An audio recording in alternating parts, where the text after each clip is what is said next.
présidence ñoom ñooy tiré nii bal ñii xoola waa présidence bi la ñi ay bon lañ yor ndem lii lépp ay nervi lañ ay sénateur lañ yor rek ay bal blanc xool leen ay bal blanc lañ day tiré de yow photo yi mooy garde Macky Sall moom ñooma présidence amul leen lu ñuy def lu wër si mbedd yi di tiré si kaw nit ñi 4x4 yi ñii doon ko foogee rek bal lii ay bal la door ay bal ñu ngi nii 4 lañ 4 xool leen 4x4 yi gis ngeen 4x4 yi de gis ngeen nervi yi gis ngeen nii lañuy def ñu dinaa tey xool leen gis ngeen dañoo duy oto yi ba mu fees gis ngeen ñii ñëpp ay nervi lañ dañuy ray ba mu neex leen rek ñu dem ñibbi tàngale maa lay woo yow foo nekk tàngale maa lay woo yow fan nga nekk laa bëgg a xam fan nga nekk non depuis sànq maa lay woo fan nga nekk laa la wax sànq maa lay woo fan nga nekk xam nga dañ leen di wax benn affaire mais da ngeen a dëgër bopp depuis sànq maa leen di wax loolu noonu génnal fii li nga nekk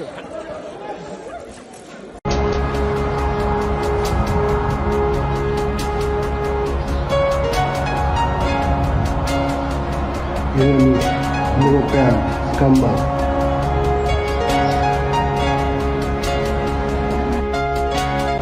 ñi dañoo yor arme ñeene borom arme yaa ngi ne yow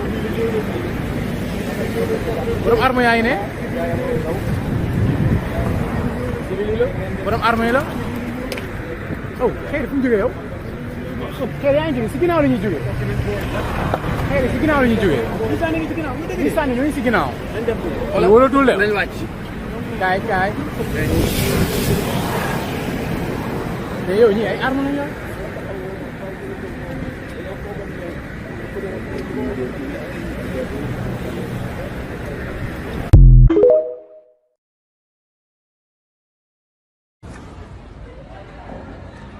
arme waaye ñii lu leen dal yow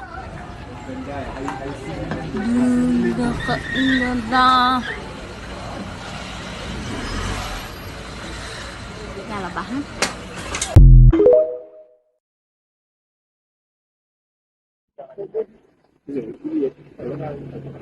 ñoo ngi yegg si kaw ñii dañoo yor arme ñeene borom arme yaa ngi ne yow borom arme yaa ngi ne borom arme yi la xëy fu mu jógee yow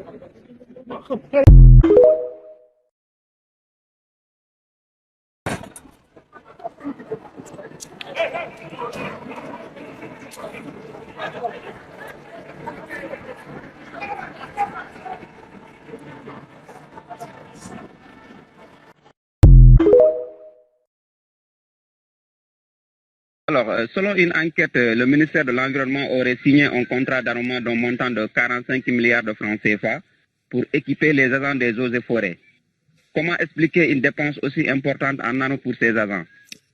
Étant donné que le fournisseur Petit Boubé est déjà impliqué dans des affaires de détournement, pourquoi d'avoir choisi la société de ce Nigérien? Une commission d'enquête parlementaire pourrait-elle avoir le jour pour suivre cette affaire? Alors, Awa Barkala, il faut peut-être commencer par expliquer le type d'armes achetées par le ministère sénégalais de l'Environnement. Parce que c'est assez étonnant. Aruna avait une autre question tout à l'heure. Il se demandait pourquoi le ministère sénégalais de l'Environnement a choisi comme fournisseur le Nigérien Aboubacar Hima, surnommé Petit Boubé, alors qu'il est déjà impliqué dans des affaires de détournement de fonds, notamment au Nigeria. C'est toute la question en fait qui se pose dans notre article, surtout que quand on y regarde de plus près, la société de Aboubacar Hima a été créée seulement 2 mois avant la signature du contrat, ce qui est vraiment très curieux. Et surtout, le Sénégal fait partie de la CEDEAO, donc la communauté d'États d'Afrique de l'Ouest, et il existe en fait des législatures et des lois qui permettent une coopération judiciaire avec le Nigeria. Donc c'était la balle était dans le camp du Sénégal en fait de vouloir livrer ou non Aboubacar Hima qui est recherché par les autorités du Nigeria ou alors il peut tout à fait également avoir le choix et le livrer au Niger, par exemple. Alors une commission d'enquête parlementaire pourrait-elle voir le jour pour suivre cette affaire, même si le gouvernement a l'air de dire circuler, il n'y a rien à voir?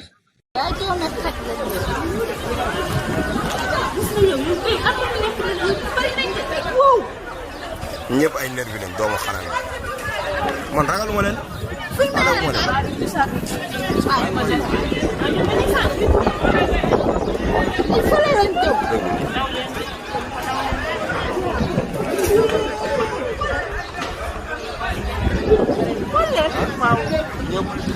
waaye lii dafa ëpp yow.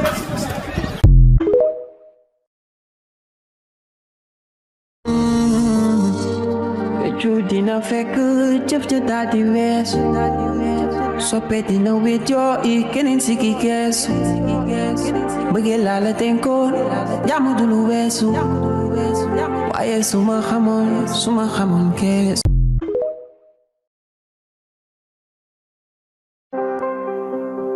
I believe that you're doing great. You're doing a great job. Don't stop. Do not stop. I believe that you're doing great. You're doing a great job.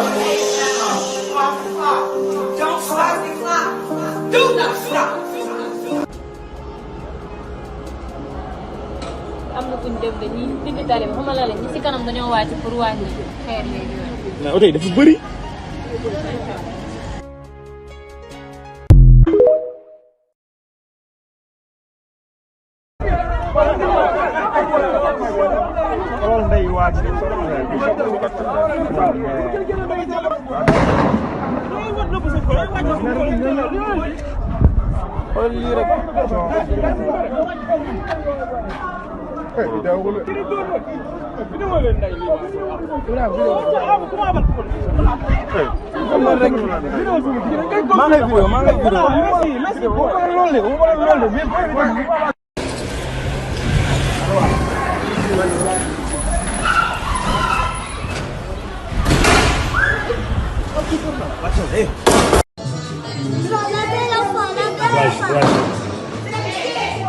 nervi yi ñooy doomi ram.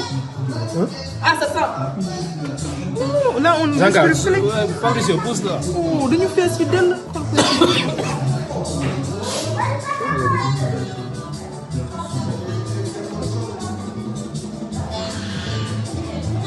ñoom nee nañ duñu bàyyi booy itam duñu bàyyi de.